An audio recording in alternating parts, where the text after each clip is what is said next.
उसको बुला इधर। हाँ, अरे मुझको लाठी चार्ज क्या होता बेटा? सब पुलिस लाठी चार्ज। अरे एक आदमी से लाठी चार्ज होता कभी? बोले नहीं। अरे तो तूने कैसे न्यूज चला दी कि लाठी चार्ज, पुलिस ने लाठी चार्ज उठाया? पुलिस ने डंडा उठाया। मेरे लाल किसके हाथ में डंडा था क्या? नहीं था। पुलिस वाले किसी को तू बोला, जीप से बोला नहीं बोला। माय न्यू ब्लॉग में आपका स्वागत है। आज टीआई साहब जो कि प्रयास कोचिंग सेंटर में जा रहे हैं और वहाँ उनका मान सम्मान समारोह हो रहा है, तो वहाँ चलते हैं और उनका मान सम्मान जो समारोह हो रहा है वो अपन देखते हैं। देखो कौन आया, सिंघम आया, सिंघम आया।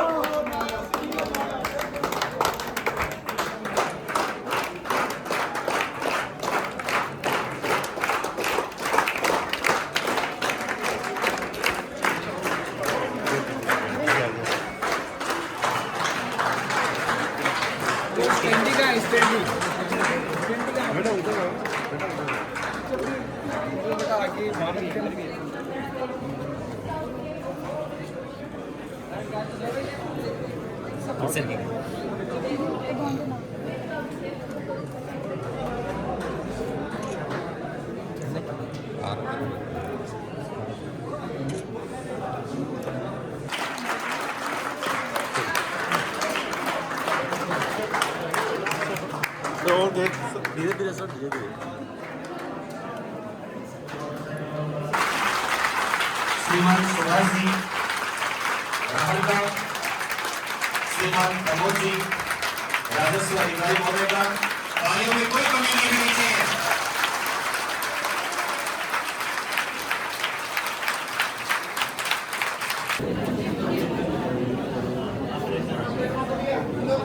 थोड़े थोड़े इधर हो जाओगे बेटा, ये जो बैठे हैं वो इस साइड आ जाओ, इस साइड वो खाली हो जाएगा वो, है ना? प्लीज। ये अनुशासन हमारा दर्पण।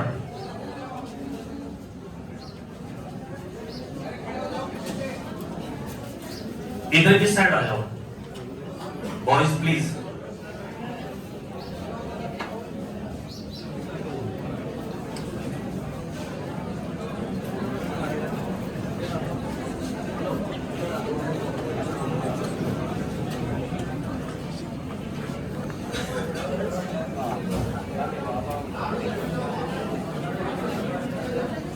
जले और ऐसा जले कि आज हमारे बीच में जो व्यक्तित्व बैठा है, हम भी वैसा ही आगे भविष्य में बनना चाहेंगे। एक बार अपने स्वाभिमान के लिए भी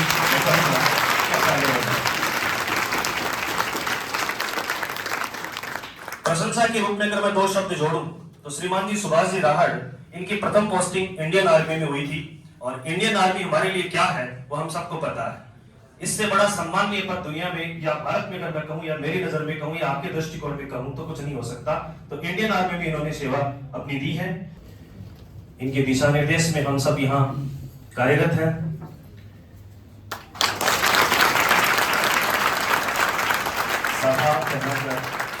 सर इस एंगल से, इस एंगल से ये आ जाएगा। जी जी जी। यादव सर आपके प्रिय सर,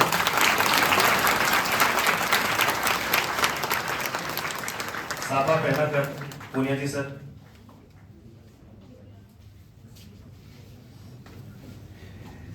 इसी क्रम में मैं श्रीमान विकास जी से निवेदन करूंगा कि टीआई साहब का माल्यार्पण कर और प्रमोद जी का माल्यार्पण कर स्वागत करें। श्रीमान सुभाष जी और प्रमोद जी ये हमारे एमडी हैं। श्रीमान विकास जी,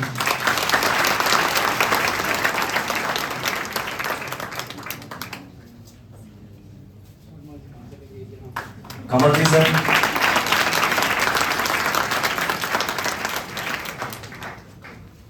कमल जी सर से निवेदन करूंगा माल्यार्पण करें।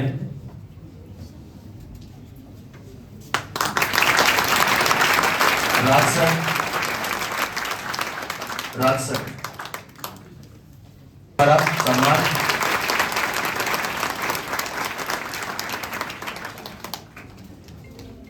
सम्मान के इस क्रम के पश्चात सीधे ही मैं आपको टीआई साहब से जोड़ देना चाहता हूं। मैनेजमेंट, स्टाफ और बच्चों,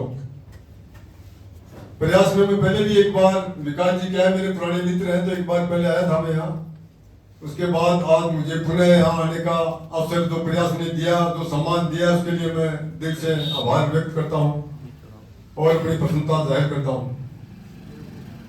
प्रयास कोचिंग जो आप लोगों के भविष्य को संवारने के लिए जो प्रयासरत है, उस प्रयास में मैं चाहता हूं कि इनको पूरी सफलता मिले और आप लोग जिस उद्देश्य के लिए यहाँ आए हैं उस उद्देश्य में आप लोगों को सफलता प्राप्त हो।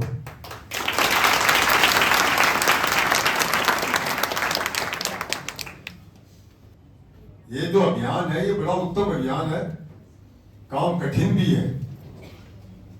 हमारे नगर परिषद सीकर के जो कमिश्नर साहब हैं वो भी भले आदमी है, उन्होंने मेरे साथ मीटिंग भी रखी थी परसों, तो उन्होंने अपनी इच्छा जाहिर की थी कि क्या साहब अपन दोनों मिलकर के इस सीकर को स्वच्छ बना सके, कंधे से कंधा मिला करके अपन ऐसा काम करें कि सीकर की अलग ही पहचान हो। ये जैसा जो आपका काम कर रहे हो ट्रैफिक व्यवस्था वाला, उसके साथ साथ स्वच्छता अभियान में भी आप योगदान दें हमारे साथ, तो इसमें भी हम लोग सफल हो सकते हैं।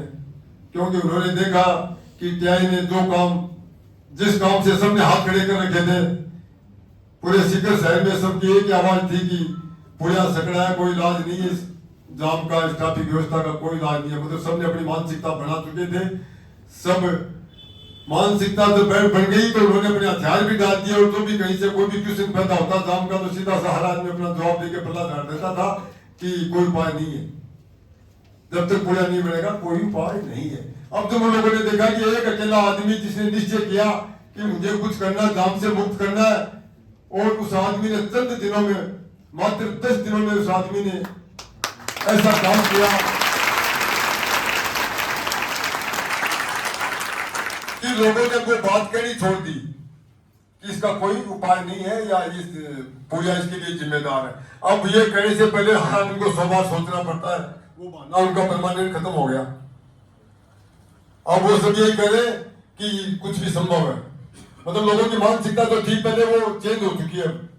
अब सीकर का हर नागरिक, हर व्यापारी, हर अधिकारी, हर कर्मचारी, हर व्यक्ति ये कह रहा है कि वास्तव में यदि कुछ करने का जज्बा हो तो कुछ भी संभव नहीं है,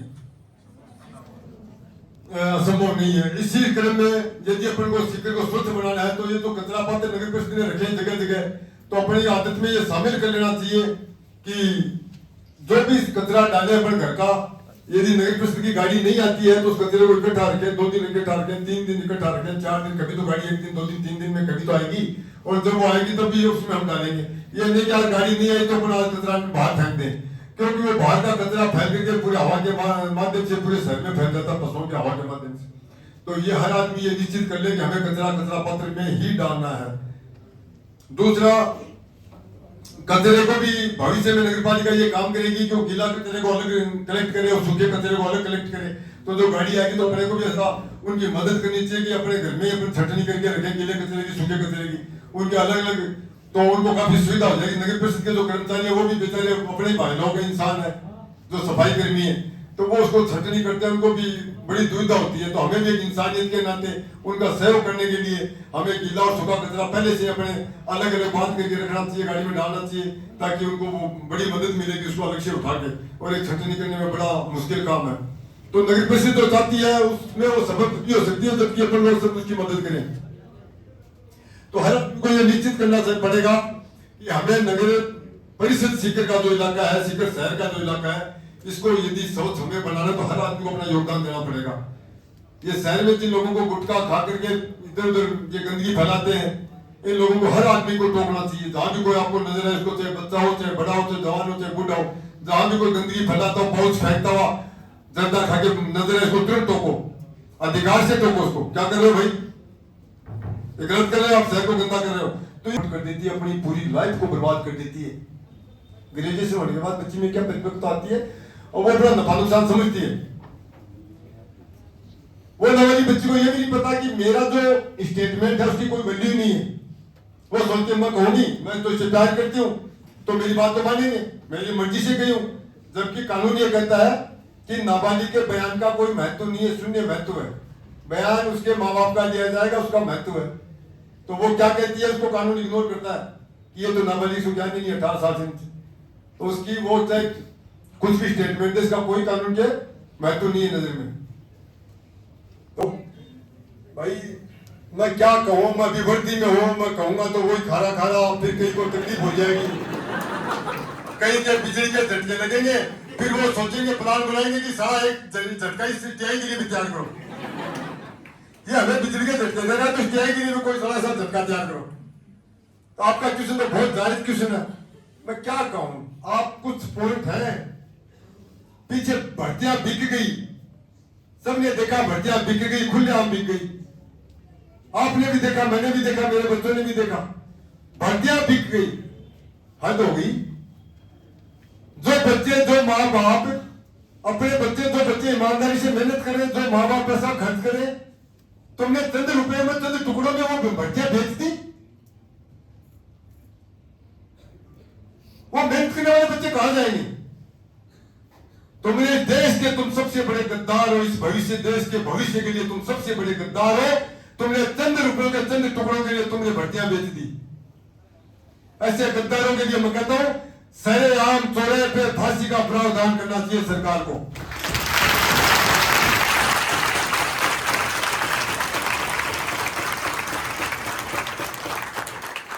ये मेरी बातें कानून के दायरे से बाहर जा सकती है, बड़ी बात है, ऊपर वाला मुझे उसका लाभ देगा। कुछ दो लाइनें बोलना चाहता हूँ। जुनून आजादी सबके खून में नहीं होती, यूं शहादत को पाने की आरज़ू सब में नहीं होती। गर्म खून का दावा तो आपके डिपार्टमेंट में सब करते हैं, पर वो गर्मी ला सके वो बात किसी के खून में नहीं होता।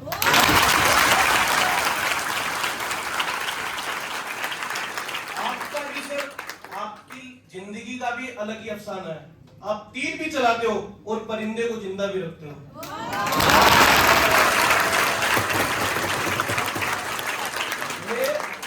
पूछना चाहता हूं सर कि इस उम्र में ये जोश कहां से आता? मैं कई बार अकेला सोचता हूं कि यार लगता है कोई न कोई अपने अंदर घुसा हुआ है। ये भी सच्ची कह रहा हूं, अकेले में मैं सच में सोचता हूं कि मुझे लगता है कि कोई न कोई दैवीय शक्ति मेरे अंदर घुसी हुई है। मैं सच कह रहा हूं, मुझे आश्चर्य होता है। मैं खुद भी अपने आप से क्वेश्चन करता हूं कि वो अपने अंदर कोई घुसावा तो नहीं है, लेकिन हो सकता है कोई अपना उद्देश्य पूरा करवाना चाहता हो और वो मेरे अंदर घुसावा हो। क्योंकि इस उम्र में मुझे खुद को भी आश्चर्य होता है कि चंद दिनों में, 10 दिनों में शिकर की इतनी गहन खतरनाक बीमारी, उसको मैंने कैसे हल कर दिया, मुझे तो खुद को आश्चर्य है। वो राष्ट्रदीप जयपुर में है, अभी डिप्टी कमिश्नर है, वो ये वीडियो देखेंगे तो उनको याद आ जाएगा कि उन्होंने कहा था क्या नहीं कहा था मुझे, कि सीकर जिले का कोई भी एसएचओ की हिम्मत नहीं हो रही कि सुभाष को रख लें थाने में। अच्छा रखते थे तो जो उनकी उलझी हुई फाइलें होती थी, उलझी हुई निकल नहीं पाती थी, 10 साल पुरानी, 5 साल पुरानी, जिसमें नोटिस मिलने का खतरा, प्रसाद मिलने का खतरा, सजा मिलने की खतरा, वो सुभाष को दे देते थे, क्योंकि सुभाष तो सेकंड अधिकारी होता था। तो एसएचओ की वो उलझी हुई फाइलें गड्ढे में फंसा रहेगा, सड़ा उलझा रहेगा, बिजी रहेगा, व्यस्त रहेगा, अपने लिए समस्या पता नहीं करेगा। समस्या क्या? वही निष्पक्षता, वही न्याय, वही मेरे मुद्दे, वो उनके मार्ग में कहीं कांटे बनते होंगे, कहीं उनको खटकते होंगे, तो इसको खोल जाएगा। हम भी उन बोलते रहते, रात दिन में लगे रहते थे। स्वतंत्रता का मौका नहीं था कि बाकी अंदर तो तकलीफ होती थी कि अपने को मौका मिलता था अपनी जनता को अपराध मुक्त करते हैं, कोई रिलीफ देते हैं, कुछ न्याय करते हैं, निष्पक्षता कानून, लेकिन नहीं कर पाते थे। मेरे मुद्दों में जरूर नाम लेना चाहिए कि नहीं लेना चाहिए मुझे नहीं पता भी, आप दिमाग, लेकिन मेरे मजिस्ट्रेट ने मुझे बुला के कहा था, उस टाइम विराटनगर की बात है, विराटनगर में जो मजिस्ट्रेट थे उस टाइम उन्होंने मुझे बुलाया। पुलिस क्या है, कोर्ट में जाती है तो इसके साथ ये थोड़ा भय रहता है, क्या पता मजिस्ट्रेट साहब क्या फंसा देते। मेरे को बुलाया चौकी से, मैं चौकी इंचार्ज था, थाने इंचार्ज, तो मुझे कौन बनाता है, किसको चाहिए नहीं निष्पक्षता न्याय, चाहिए नहीं किसी को निष्पक्षता न्याय, चाहिए नहीं भाई। इंचार्ज बनेगा तो ये अपनी मर्जी करेगा। थाने में जिस दिन मेरी ड्यूटी आती तो पूरा थाना था, चलो देखते हैं कोई फाइल में गलती हो गई क्या अपने से। याद तो नहीं होगी भाई, चलो चलते हैं, खा के आते हैं डांट। मैं गया, मजिस्ट्रेट साहब बैठे थे बेंच के ऊपर ही अपने आसन पे, तो उन्होंने मैं गया तो जय हिंद साहब बोले, जय हिंद, आप मेरे केबिन में बैठो। वो सोचा अकेले में डांट मारेंगे, डरता डरता जाके केबिन के बाहर खड़ा हो गया, हिम्मत नहीं अंदर बैठने की। मजिस्ट्रेट के केबिन में चौकी इंचार्ज में से बैठ गए, उन्होंने देखा कि बाहर खड़ा है, मैंने सुभाष चंद्र बैठो, जाके बैठ गया। अब तुरंत वहां से छोड़ के अपने केबिन में आए, बोले चाय पियोगे कॉफी पियोगे? दिसंबर का टाइम था। बोला सर मुझे तो बाहर वकीलों ने पिला दी चाय, मुझे तो पी ली, वो पीपी साहब ने पिला दी। बोला तो हमारी नहीं पियोगे क्या? वो नहीं सर पी ली।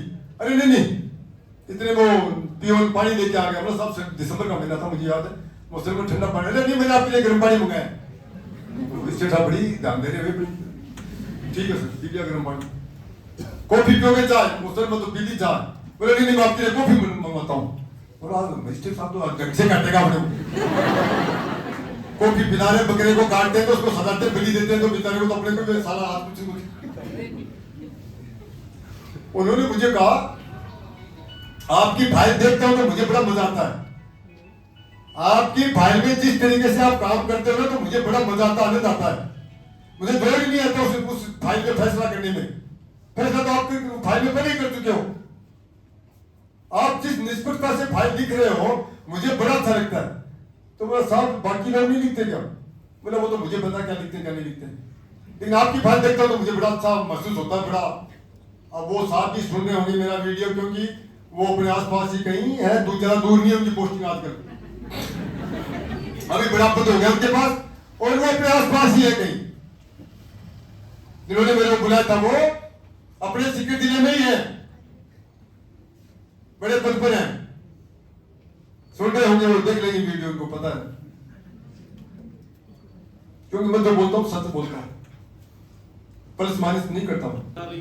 डरा रही हो ऐसी कोई घटना जिसने मुझे डराया हो? अब यार ये तो बहुत गहराई का कहां से जमीन में से ढूंढ के लाना पड़ेगा, याद ही नहीं आ रहा।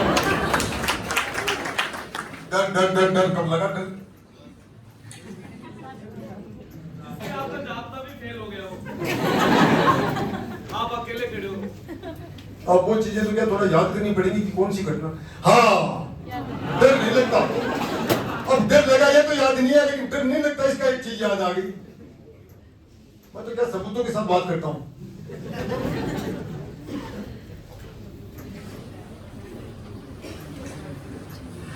जयपुर ग्रामीण में एक चंदबाजी थाना है, तो वहां एक चौकी है मानपुरा मचेड़ी, वहां उसका मैं इंचार्ज था। मुझे तो चौकी में बैठते दे, चौकी में बैठा रहेगा, लेकिन मेरा उसूल का भी डंडा था। मैं सच्चों को बोल, यहाँ तो क्या है, सिक्किम में तो उल्टा है, यहाँ भी चौकियां हैं, आप देख लो, नॉर्थ चौकी है, साउथ चौकी है, यहाँ भी चौकियां हैं, लेकिन यहाँ तो क्या कोतवाली में रहा हूँ। सेकंड अधिकारी कूद नहीं सकता, अपने निर्णय नहीं ले सकता, सच्चों के निर्देशन में दबा रहा भाई, जितना मैं कहता हूँ उतना ही चलना, ज्यादा कदम मत चलना। तो वो चलने पड़ते हैं, अनुशासन की पालना करनी पड़ती है। मैं सच्चों कहता था मेरे चौकी इलाके में, यहाँ क्या कोई भी घटना हो तो चौकी वाला फोन करेगा थाने में, अरे साहब गाड़ी भेजो, फटाफट गाड़ी भेजो। भाई क्या हो गया? अरे साहब वो झगड़ा हो गया। ठीक है, यहाँ से गाड़ी जाती भी है, चौकी वालों की सुनती भी है। मैं उल्टा हमेशा उल्टा, मैं कहता सारा ऐसा तो नहीं बनाया, लेकिन अपना ऐसा तो बनना अपने हाथ में है, अपनी चौकी के ऐसा तो बन जाओ। अपने एसपी से भी लड़ता था, एसपी भी मेरी ये जो फिक्र थे ना, इससे खुश भी होते थे, कभी बुरा नहीं मानते थे। बता लो तो जो आई थे उनकी सबकी यादें ताजा हो जाएंगी। वहां एक मनोज कुमार ईटीवी का पत्रकार था, उसने ईटीवी में चला दिया पुलिस द्वारा लाठीचार्ज। मेरे को पुलिस वाले बोला साहब वो मीडिया में चल गया है, लाइव चल रहा है, पता नहीं क्या चला रहा है, वो न्यूज आ रही है कि पुलिस द्वारा लाठीचार्ज। वो पत्रकार को बाद में बुलाया था, वो घटना के बाद में उसको बुलाया जरा, हाँ अरे मुझे लाठीचार्ज क्या होता बेटा? सब पुलिस लाठीचार्ज। अरे एक आदमी से लाठीचार्ज होता कभी? बोले नहीं। अरे तो तूने कैसे न्यूज चला दी कि लाठीचार्ज, पुलिस ने लाठीचार्ज उठाया? पुलिस ने डंडा उठाया, मेरे लाल किसके हाथ में डंडा था क्या? नहीं था। पुलिस वाले किसी को तू बोला, जीप से बोला? नहीं बोला। हाथ चलाया? नहीं चलाया। डंडा था किसके हाथ में? नहीं था। तो लाठीचार्ज कैसे हो गया? न्यूज पर था। ऐसा भी उठाता हूँ, तेरे को ये नहीं पता लाठीचार्ज क्या होता है? एक आदमी जिसके अकेले मेरे हाथ के अलावा किसी पास डंडा हो तो बता दे, और तुम न्यूज चला रहा लाठी चार्ज। लाठी चार्ज बोलती है तो पूरी पुलिस की बटालियन 7 लोग हैं, पुलिस बोलते हैं, भीड़ को लाठी चार्ज बोलते हैं। 500 की भीड़ में अकेला थानेदार क्या कर रहा है क्या नहीं कर रहा पता नहीं, तो उसको लाठी चार्ज बता रहा है। मैं सब मेरे को तो लाठी चार्ज ही लगा आपका, जिस हिसाब से आप काम कर रहे हैं, जिस हिसाब से आप काम कर रहे थे, मुझे तो ये लाठी चार्ज समझ में आई, इसलिए मैंने चला दिया। और बेटा ये तो बानगी है छोटी सी होगी अकेले आदमी की। कोई नेगेटिव विचार सब जोश में तो आपको जुनून भी बढ़ा कुछ तो भाई जैसा मेरा देखो ना, मेरे से सबक ले लो यार। मैं कैसा आदमी कैसे अपने डिपार्टमेंट में लंका में विभीषण की तरह रह के मैं आपके सामने बोल रहा हूँ। देखो आप 12 साल लंका में विभीषण की तरह रह करके भी आपके सामने खड़ा हूँ, तो आप देख लो कोई किसी का बाल बांका नहीं करता। आप यदि ईमानदार हो, आप जनहित में सोचते हो, आप सत्य में चलते हो। Thank you.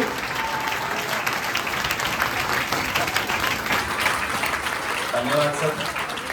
और हमारे प्रतियोगियों के नाम रोशन किया।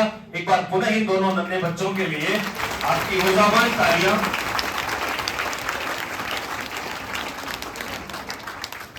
सर निवेदन करूंगा मैं आपसे कि इनको हेलमेट प्रदान कर सम्मानित करें। सर हाँ सर इधर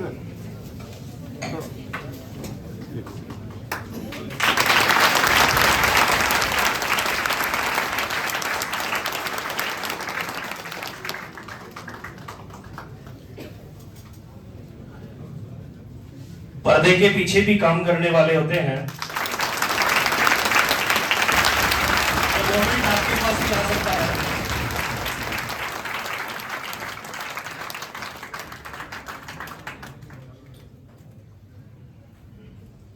हर माँ बाप का स्वप्न होता है कि उसकी औलाद संतान जो है वो उन्नति तरक्की करे, तो आप भी इस प्रयास में कोई कमी नहीं छोड़े।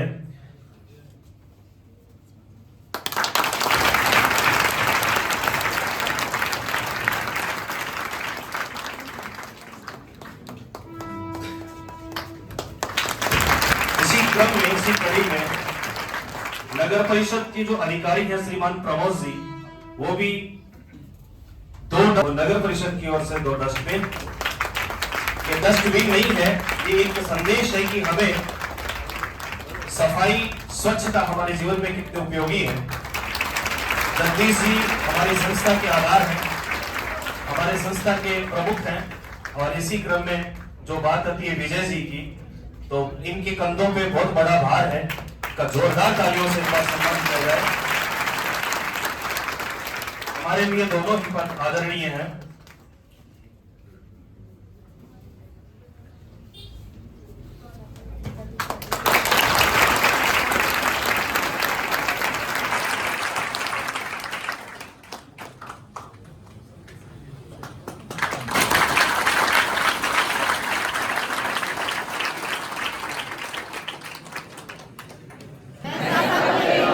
कि मैं स्वयं स्वच्छता के प्रति सजग रहूंगा और उसके लिए समय दूंगा। हर वर्ष 100 घंटे यानी हर सप्ताह 2 घंटे श्रमदान करके स्वच्छता के इस संकल्प को चरितार्थ करूंगा। मैं न गंदगी करूंगा, न किसी और को करने दूंगा।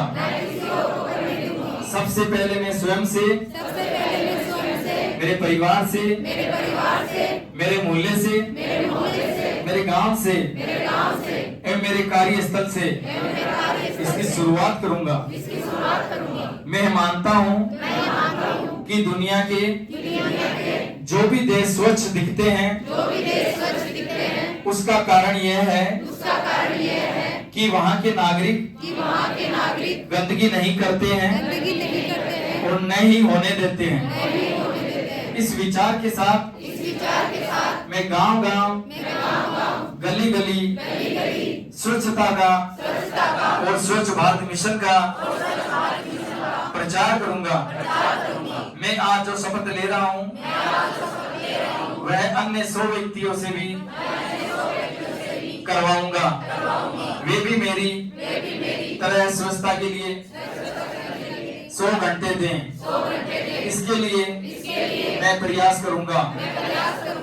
मुझे मालूम है कि स्वच्छता की तरफ बढ़ाया गया मेरा एक कदम पूरे भारत देश, समाज, मेरे गांव को स्वच्छ बनाने में मदद करेगा।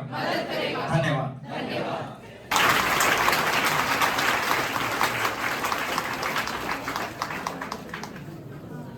उसके बाद प्रमोद जी ईओ नगर परिषद सीकर का सम्मान मोमेंटो देकर करेंगे महिपाल जी सर।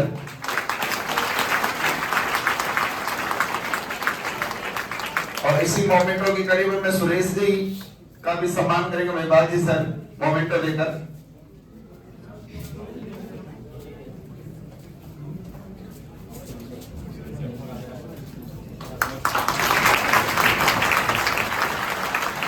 अभी बैठे रहो। जब इतना 4 घंटे थे 2 मिनट और बैठे रहो। आपको ये ब्लॉग कैसा लगा? अच्छा लगा तो ब्लॉग को शेयर कर देना, लाइक कर देना और कमेंट कर देना। और अगले ब्लॉग के साथ फिर मिलते हैं। जब तक के लिए टाटा बाय बाय।